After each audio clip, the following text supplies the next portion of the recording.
नमस्कार। आज हम थोड़ी गहराई से पड़ताल कर रहे हैं 2025 के आईटी जॉब मार्केट की और कोशिश करेंगे इसे समझने की एक एचआर पेशेवर के नज़रिए से। मतलब ये भर्ती प्रक्रिया असल में कैसे काम करती है, किन बातों पर सबसे ज़्यादा ध्यान दिया जाता है और नौकरी ढूंढने वाले खासकर फ्रेशर्स वो कौन सी आम गलतियां हैं जिनसे उन्हें बचना चाहिए। हमारे पास ना एक अनुभवी एचआर पेशेवर हैं, निहारिका।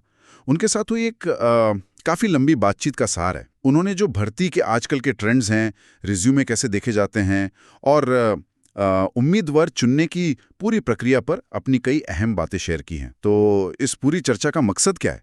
भाई मकसद है ये समझना कि जब एक एचआर किसी उम्मीदवार के प्रोफाइल को देखता है तो उनके दिमाग में चल क्या रहा होता है और कैसे जो लोग नौकरी ढूंढ रहे हैं वो इस पूरी प्रक्रिया को बेहतर ढंग से समझकर आगे बढ़ सकते हैं। चलिए शुरू करते हैं, परत दर परत खोलते हैं इसे।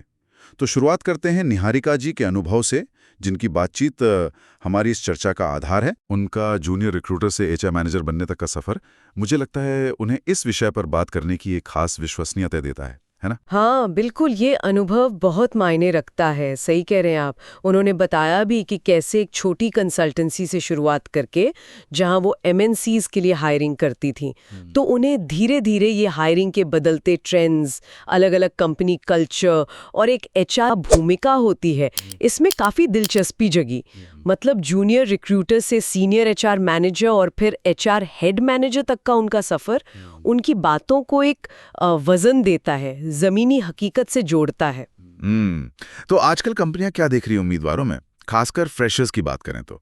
मतलब 2024 के अंत और आने वाले 2025 के लिए क्या ट्रेंड्स दिख रहे हैं?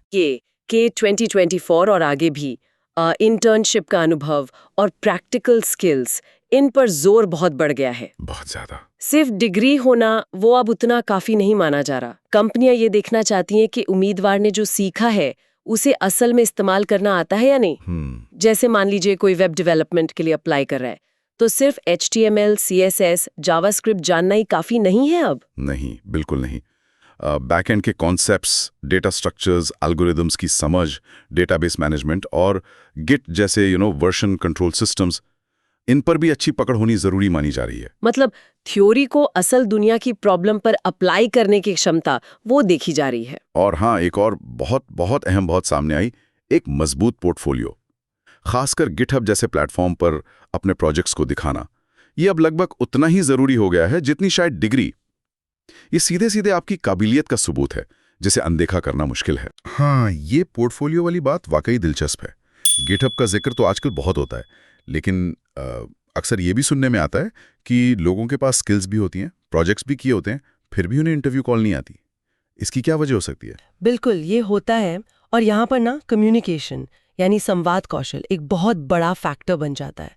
अक्सर लोग इसे नज़रअंदाज कर देते हैं। बातचीत से पता चला कि आप तकनीकी रूप से कितने भी मजबूत क्यों ना हो, अगर आप खुद को सही ढंग से प्रेजेंट नहीं कर पाते, अपनी बात प्रभावी ढंग से नहीं रख पाते, तो सारी मेहनत पर पानी फिर सकता है। आपकी हार्ड स्किल्स, कोडिंग, टेक्नोलॉजी की जानकारी, ये सब अपनी जगह ज़रूरी हैं, पर अगर आप उसे सही शब्दों में सही तरीके से बता ही नहीं पा रहे हैं, तो बात आगे बढ़ना मुश्किल है। अच्छा, कोई ठोस उदाहरण भी सामने आया बातचीत में? मतलब कोई आम गलती जो लोग अक्सर कर देते हैं? हाँ बिल्कुल। एक बहुत आम गलती जो बताई गई वो है एचआर को कॉल करते समय बेहद अनौपचारिक भाषा का इस्तेमाल करना। जैसे सीधा फोन करके पूछ लिया, हाय मैम, कोई ओपनिंग है क्या? ये रवैया बहुत कैजुअल और सच कहूं तो अनप्रोफेशनल लगता है। फॉर्मल कम्युनिकेशन सीखना बहुत ज़रूरी है। मतलब सही ग्रीटिंग्स जैसे hello ma'am, sir, good morning, evening, फिर अपना परिचय देना, मेरा नाम ये है, मैं इतने अनुभव के साथ, और फिर अपनी बात रखना। इसके अलावा जो सॉफ्ट स्किल्स हैं, जैसे आपकी पर्सनालिटी डेवलपमेंट, आपकी बॉडी लैंग्वेज कैसी है, आई कांटेक्ट, इन सब पर भी ध्यान देना होगा। कई बार तकनीकी रूप से अच्छे उम्मीदवार भी सिर्फ इसलिए पीछे रह जाते हैं क्योंकि वो ठीक से बात नहीं कर पाते। हाँ, कम्युनिकेशन की अहमियत तो समझ आती है, बिल्कुल। अब बात करते हैं रिज्यूमे की। फ्रेशर्स के लिए ये कितना लंबा होना चाहिए और इसमें वो कौन सी आम गलतियां हैं जो एचआर प्रोफेशनल्स को अक्सर दिखती हैं? फ्रेशर्स के लिए निहारिका जी का सुझाव बहुत स्पष्ट था। रिज्यूमे छोटा हो, स्पष्ट हो और आसानी से पढ़ा जा सके। आदर्श रूप से बस 1 पेज का। 1 पेज। हाँ, 1 पेज। ऐसा कि रिक्रूटर को सारी जरूरी जानकारी एक नज़र में मिल जाए, उन्हें ढूंढना ना पड़े। और जहाँ तक आम गलतियों की बात है, तो कई चीज़ें हैं जो बार बार सामने आती हैं। सबसे पहले एक स्पष्ट ऑब्जेक्टिव या उद्देश्य का ना होना। मतलब उम्मीदवार आखिर ढूंढ क्या रहा है, ये साफ ही नहीं होता रिज्यूमे से। दूसरी बड़ी चूक होती है अपने एकेडमिक प्रोजेक्ट्स या इंटर्नशिप के अनुभव का जिक्र ही ना करना। सॉफ्टवेयर इंजीनियर्स के लिए गिटहब जैसे प्लेटफॉर्म पर अपने काम का पोर्टफोलियो लिंक ना देना, ये आजकल एक बहुत बड़ी कमी मानी जाती है। फिर फॉर्मेटिंग की दिक्कतें भी होती हैं, जैसे अलाइनमेंट ठीक ना होना, बुलेट पॉइंट्स की जगह लंबे लंबे पैराग्राफ लिख देना। और हाँ, एक प्रोफेशनल फोटो का ना होना भी नेगेटिव इंप्रेशन डालता है। और कई बार तो जन्म तिथि या पता जैसी बेसिक जानकारी भी अधूरी या गलत तरीके से लिखी होती है। अच्छा, क्या आजकल कंपनियां रिज्यूमे स्कैन करने के लिए वो जो ATS होते हैं, एप्लीकेंट ट्रैकिंग सिस्टम्स, उनके अलावा और भी कोई टूल इस्तेमाल कर रही हैं? बातचीत में शायद चैट GPT का भी जिक्र था। हाँ, ये एक दिलचस्प बात सामने आई।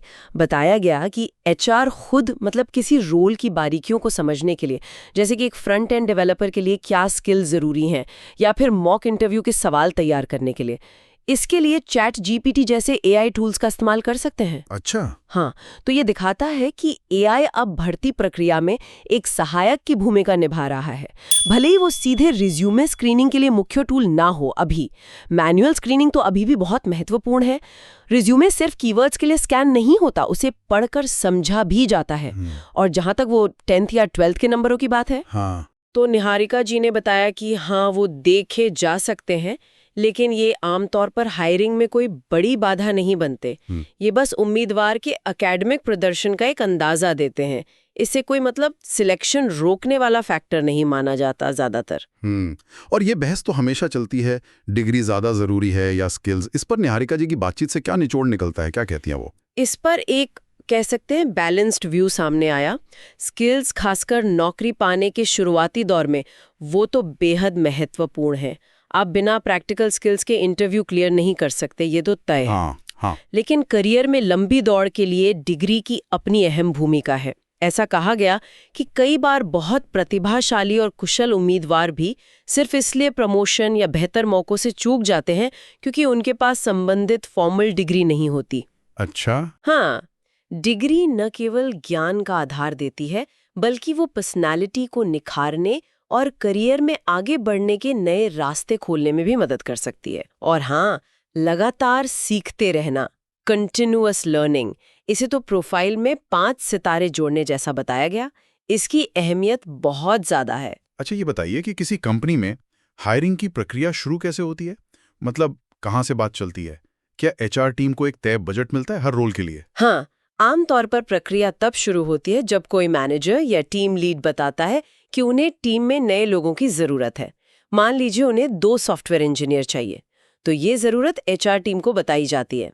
फिर उस रोल के लेवल के हिसाब से, जैसे एंट्री लेवल है, मिड लेवल है या सीनियर लेवल, एक सैलरी बजट तय किया जाता है। बातचीत में कुछ उदाहरण भी दिए गए, जैसे फ्रेशर्स के लिए शायद 3 से 5 लाख प्रति वर्ष LPA, मिड लेवल के लिए लगभग 6 LPA और सीनियर लेवल के लिए 19 LPA या उससे भी ज्यादा हो सकता है। लेकिन एक जरूरी बात ये भी सामने आई कि अगर कोई उम्मीदवार असाधारण रूप से प्रतिभाशाली है, उसकी टेक्निकल स्किल्स बहुत मजबूत है और उसमें कॉन्फिडेंस है, तो बजट में थोड़ी ढील या फ्लेक्सिबिलिटी भी दिखाई जा सकती है। इसमें उम्मीदवार की डिग्री, जैसे इंजीनियरिंग है, BCA है, MCA है, और पिछला अनुभव, ये सब भी भूमिका निभाते हैं। आजकल तो इतने सारे जॉब पोर्टल्स और प्लेटफॉर्म्स हैं, इंडीड, लिंक्डइन, नौकरी, मॉन्स्टर, शाइन, हायरेक्ट। उम्मीदवार ढूंढने के लिए HR पेशेवर किन प्लेटफॉर्म्स को ज्यादा पसंद करते हैं? कोई खास वजह? हाँ, बातचीत में इन सभी जाने माने प्लेटफॉर्म्स का जिक्र आया था, लेकिन निहारिका जी ने अपने अनुभव के आधार पर ये बताया कि इंडीड और लिंक्डइन पर उन्हें अक्सर क्वालिटी उम्मीदवार मिलने की संभावना ज्यादा महसूस होती है। क्वालिटी उम्मीदवार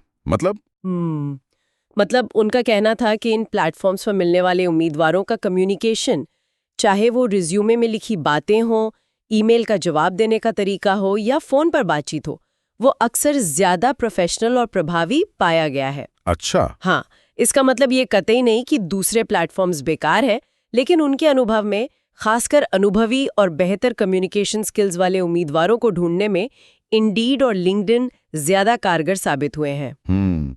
ये एक थोड़ी मुश्किल स्थिति होती होगी जब कोई उम्मीदवार ऑफर स्वीकार कर लेता है, सारी प्रक्रिया पूरी हो जाती है और फिर वो ज्वाइन ही नहीं करता। एचआर इस स्थिति को कैसे संभालते हैं? ये तो काफी निराशाजनक होता होगा। बिल्कुल बिल्कुल। बातचीत में ये साफ कहा गया कि ये स्थिति बहुत फ्रस्ट्रेटिंग होती है। सोचिए ना, कितने इंटरव्यू राउंड होते हैं, अलग अलग स्टेक होल्डर्स, मैनेजर्स से बातचीत होती है, सैलरी पैकेज का अप्रूवल लिया जाता है। इस पूरी प्रक्रिया में कंपनी का काफ़ी समय और पैसा लगता है।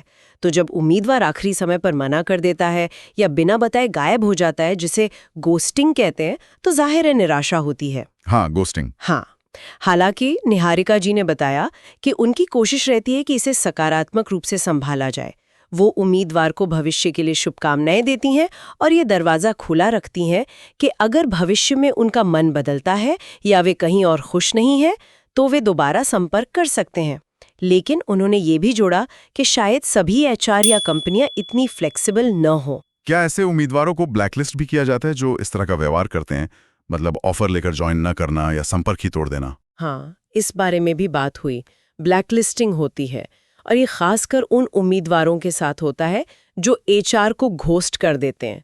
मतलब ऑफर स्वीकार करने के बाद कॉल उठाना या ईमेल मैसेज का जवाब देना ही बंद कर देते हैं। हाँ। ये दिलचस्प है कि जैसे उम्मीदवार कई बार शिकायत करते हैं कि एचआर इंटरव्यू के बाद जवाब नहीं देते। हाँ, ये तो आम शिकायत है। बिल्कुल, वैसे ही उम्मीदवार भी एचआर को नजरअंदाज कर देते हैं, शायद इसलिए कि उन्हें कहीं और से बेहतर ऑफर मिल गया हो।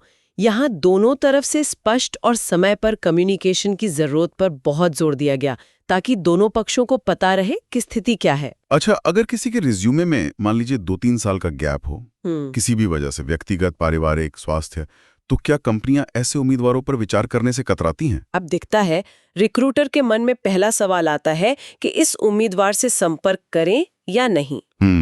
लेकिन अगर उम्मीदवार कुशल है और अपने गैप को लेकर ईमानदार है, तो कंपनियां गैप को नजरअंदाज करने को तैयार हो सकती हैं। सबसे जरूरी चीज है ईमानदारी। गैप का कारण स्पष्ट रूप से और हो सके तो सकारात्मक तरीके से बताना चाहिए। जैसे आप बता सकते हैं कि उस दौरान आपने कोई नई स्किल सीखी या अपनी मौजूदा स्किल्स को बेहतर बनाया। अगर आप इसे अपने पोर्टफोलियो में दिखा सकें तो और भी अच्छा। रेज्यूमे आपका पहला इंप्रेशन है, उसे हमेशा अपडेटेड, जानकारीपूर्ण और सबसे जरूरी ईमानदार रखना चाहिए। अगर 3 साल का गैप है लेकिन पिछले 6 महीने में आपने कोई ठोस स्किल सीखी है और उसे प्रोजेक्ट्स के जरिए साबित कर सकते हैं, तो आपको मौका जरूर मिल सकता है। एमएनसीज यानी बड़ी मल्टीनेशनल कंपनियां और स्टार्टअप्स, इनकी हायरिंग प्रक्रिया में क्या मुख्य अंतर देखने को मिलते हैं? और क्या स्टार्टअप्स फ्रेशर्स के लिए वाकई बेहतर है, ऐसा कहा जाता है? हाँ, बातचीत में ये बात सामने आई कि स्टार्टअप्स अक्सर करियर गैप वाले उम्मीदवारों को मौका देने में एमएनसीज की तुलना में ज़्यादा खुले होते हैं। एमएनसीज में प्रक्रिया ज़्यादा स्ट्रक्चर्ड होती है। कई इंटरव्यू राउंड्स होंगे, एप्टीट्यूड टेस्ट होगा, बैकग्राउंड चेक होगा, वगैरह वगैरह। स्टार्टअप में हो सकता है आपका इंटरव्यू आज हो और कल से आप किसी लाइव प्रोजेक्ट पर काम कर रहे हो। अरे वाह! हाँ, तो इस वजह से स्टार्टअप में सीखने की रफ्तार बहुत तेज होती है। निहारिका जी ने ये भी कहा कि फ्रेशर्स के लिए स्टार्टअप्स एक बहुत अच्छा शुरुआती बिंदु हो सकते हैं। वहाँ उन्हें अक्सर एक पूरा खेल का मैदान मिलता है, नई टेक्नोलॉजी पर हाथ आजमाने, अलग अलग प्रोजेक्ट्स पर काम करने और खुद को साबित करने के ज्यादा मौके मिलते हैं। एमएनसीज में नियम और प्रक्रियाएं ज्यादा सख्त होती हैं, थोड़ा बंधा हुआ महसूस हो सकता है शुरू में। इसके अलावा स्टार्टअप्स कई बार काम के घंटों में ज्यादा लचीलापन और बेहतर वर्क लाइफ बैलेंस भी देते हैं। आजकल वो मेंटल हेल्थ वर्कशॉप्स वगैरह पर भी ध्यान दे रहे हैं। कभी-कभी ऐसा होता है कि लोग ऑफिस में बहुत अच्छा काम करते हैं पर उन्हें पहचान नहीं मिलती, उनकी विजिबिलिटी नहीं होती। इस चुनौती से कैसे निपटा जाए, इस पर कुछ बात हुई? हाँ, इस पर बात हुई और कॉर्पोरेट जगत में विजिबिलिटी का महत्व बहुत ज़्यादा बताया गया। बातचीत में एक बहुत सीधी और शायद थोड़ी कड़वी लगने वाली बात कही, कॉर्पोरेट में काम करना उतना महत्वपूर्ण नहीं है जितनी आपकी विजिबिलिटी है। ओह, मतलब काम से ज्यादा दिखाना जरूरी है? कुछ हद तक हाँ। अगर आपका अच्छा काम आपके मैनेजर या क्लाइंट की नज़र में ही नहीं आ रहा है या कोई और उसका क्रेडिट ले रहा है, तो ये आपके करियर ग्रोथ के लिए बहुत नुकसानदायक हो सकता है। इस पर जोर दिया गया कि आपको खुद पहल करनी होगी, अपने काम को सही मंच पर सही लोगों के सामने लाना होगा। कोई और आपके लिए ये नहीं करेगा। आपको अपना करियर कोच खुद बनना होगा, अपने काम की मार्केटिंग खुद करनी होगी। आजकल छटनी यानी ले-ऑफ्स की खबरें भी काफी सुनने में आती हैं। बातचीत में इसके मुख्य कारण क्या बताए गए?